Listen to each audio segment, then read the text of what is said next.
আসসালামু আলাইকুম ভাই, আপনি তো আমার ভিডিওটি দেখতেছেন, অবশ্যই চ্যানেলটি সাবস্ক্রাইব করে দিবেন দয়া করে। আর যদি কিছু জানতে চান তাহলে কমেন্টস করবেন, আমি উত্তর দেওয়ার চেষ্টা করব,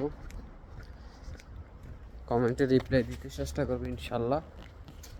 আর যদি ইতালিতে আসেন 2026 সালে বা 27 সালের সামনে যদি আসেন, হয়তো বা কাজেও লাগতে পারে আমাকে ইনশাল্লাহ।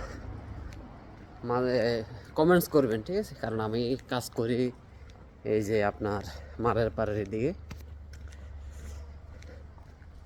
রেস্টুরেন্টে। তো এদিকে অনেক কাজের অনেক সুযোগ সুবিধা থাকে। তো আপনারা নতুন যারা ইতালিতে আসবেন চেষ্টা করবেন এরকম সাগরের পাড়ে চলে আসতে রেস্টুরেন্টে, তাহলে মোটামুটি ভালো একটা কিছু করতে পারবেন। আর ভাষা শিখবেন ইনশাল্লাহ, তাড়াতাড়ি খুবই ভাষা শিখবেন। আর সবার জন্য দোয়া করে যেন সবাই ইউরোপে আসতে পারে, সবার স্বপ্ন পূরণ হয়, ঠিক আছে? আর এবার আশা করি যারা 3 মিনিট 4 মিনিট পর্যন্ত যাদের আবেদন হয়েছে, তারা ইনশাল্লাহ মালিকের কাগজ সঠিক থাকলে তারা অবশ্যই আসতে পারবে, অবশ্যই আসতে পারবে যদি মালিকের সব কিছু সঠিক থাকে। আর আপনার যদি রিজিকে থাকে, আপনার যদি কপালে থাকে যে আপনি ইউরোপে আসবেন, ইতালিতে আসবেন, তাহলে ইনশাল্লাহ আপনি আসতে পারবেন, কেউ ঠেকাতে পারবে না। তো যদি মালিকের কাগজ ঠিক থাকে, এবার আশা করি 2 মিনিট 3 মিনিট 4 মিনিটও সমস্যা নেই, আসতে পারবেন ইনশাল্লাহ। আর আরেকটা বিষয় হলো যে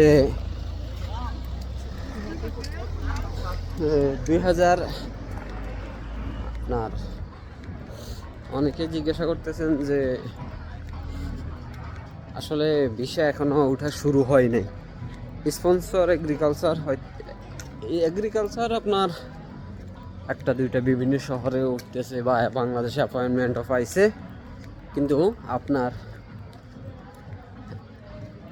পুরোপুরি এখনও ওঠা শুরু হয়নি। তো কেউ আপনার হতাশ হওয়ার কারণ নেই, ধৈর্য ধরে থাকেন, ইনশাল্লাহ দোয়া করি যেন সবার আশা পূরণ হয়।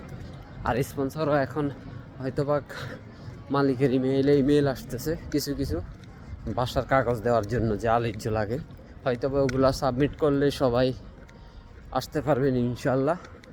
আর দোয়া করি সবার জন্য। তো ভালো থাকবেন। আসসালামু আলাইকুম ওয়া রাহমাতুল্লাহি ওয়া বারাকাতুহু। কাজে চলে যাচ্ছি।